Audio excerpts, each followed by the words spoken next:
In Chapter 8, The End of the Rise and Fall of the Neoliberal Order, Gary Gerstle examines the decline of neoliberalism, tracing its collapse in the wake of global crises, social movements, and the political consequences of its policies.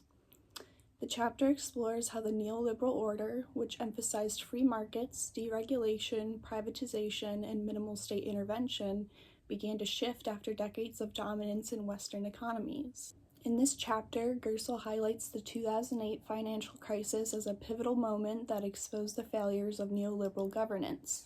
The crisis, which was brought on by deregulation and excessive financial speculation, led to widespread economic instability and disillusionment with the promise of neoliberalism.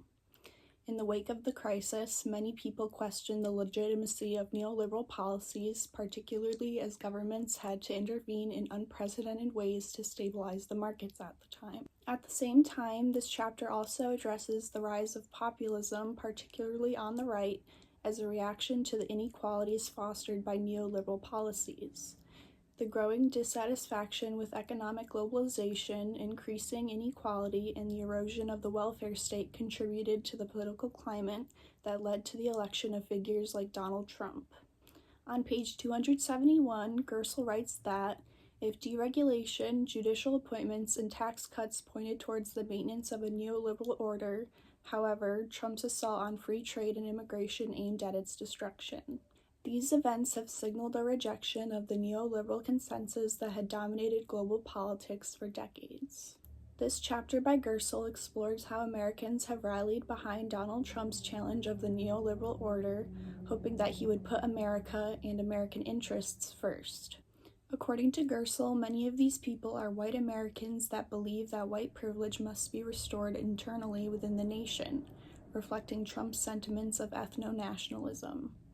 Gerstle also examines the authoritarian tendencies of ethno-nationalist leaders like Trump, arguing that they often undermined aspects of liberal democracy often associated with systems of neoliberal rule. To sum up the ideas presented in this chapter by Gerstle, on page 293 he writes that a political order must have the ability to shape the core ideas of political life. It must be able to do so not just for one political party's most ardent supporters, but for people located across the political spectrum.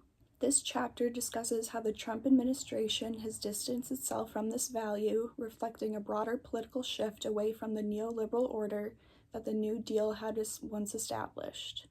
This shift poses a great challenge for Americans in the wake of establishing a new political order.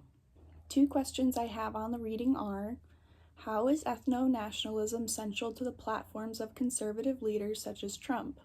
In what ways is ethno-nationalism leveraged for support amongst Americans?